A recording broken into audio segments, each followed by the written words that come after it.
Hey everyone, Mac is back, and we just had our most recent KVK. There was a lot of action at the very beginning, and I'm going to get to that as two parts to this video. The beginning will be a lot of the fighting, and then some of the reports afterwards. I want to discuss that very quickly and just kind of show you why the battles were, how the result was, and what actually happened. So let's get to it.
Alright, so I'm going to go over three reports very quickly.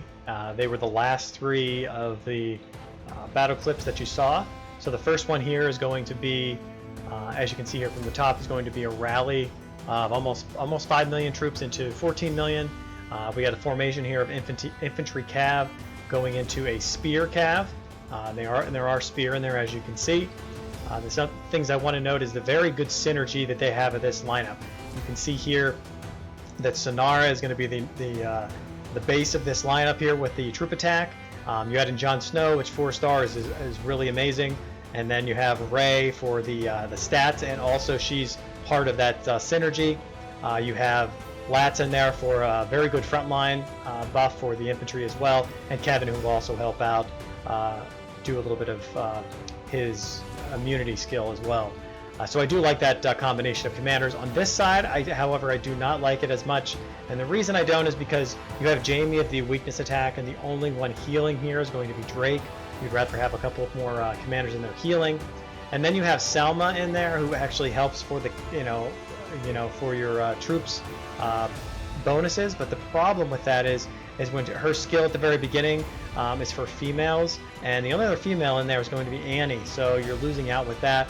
However, these are the commanders on the wall, so I can understand wanting to have a 4-star Julian in there because of buffed those 3 troop types he has in there, which is very nice. But as you look in here at the first second, you can see that Salma procs off, but since there aren't any, there's only one other female in there, she has a very, very low chance of doing any damage. So looking at the battle report here, it's you can see that it's going to go the wrong way for the defense here, and the reason is you first of all, infantry are going into that spear front line, which is amazing, and then the cavalry behind that to be able to kind of neutralize the other cavalry, even though these cavs will probably hit some of those infantry front line, but those infantry front line are actually pretty powerful. So just kind of give you an idea of what actually happened here, why there's 53 million versus 74 million.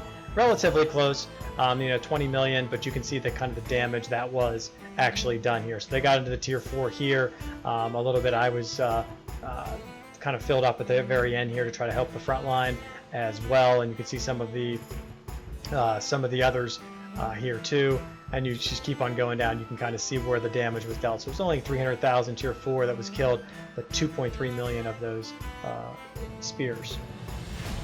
And the next report here was a complete disaster. As you can see here at 154 million versus only 27 million. This cut goes to prove that just because you have these big commanders in here doesn't mean that you're going to win every time. It's not how the game works.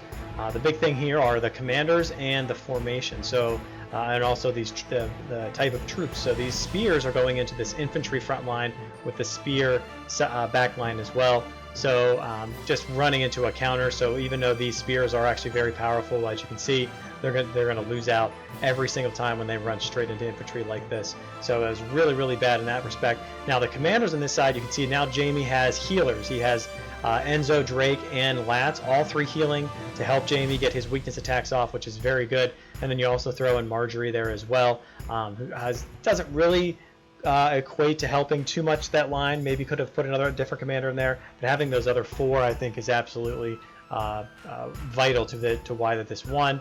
Looking at the statistics very quickly, this is the first time I've seen tier 5 actually die. Those are expensive, they're very difficult to get. You see there were how many there were in there, so quite significant in that respect. So this was definitely a very tough loss. And now the final report here is the exact same type of attack. This one has is another one that Chidori was 6.4 million and the 18 million, where the previous one was 5.2, so actually it's a little bit more. And this time though, the infantry cav formation running into the infantry spear, this is the direct counter to the infantry spear, so that's why the change here. They call it a victory even though more power was lost on this side, but more troops were lost on this side. You can see 4.5 million were actually killed, just killed itself without even wounded. So you can see that's pretty drastic. This time didn't get into the tier 5, which is what you want. You'd rather not get into tier 4. Well, actually, I'm sorry, there were tier 5 right here. I didn't see that. So even that hurts. That's regardless of the win or the loss, that hurts pretty bad. Then you look down to theirs. They had tier 5 as well, but a lot less that got into those tier 5. Seeing into that front line. Some wounded as well, but a lot of dead tier 4, almost 2 million there that were dead. A little bit more here, so that was a very, very difficult one to probably stomach on both sides. But they're whales, so that's always fun to just join in there, and it was another successful KVK. Until next time, Mac out.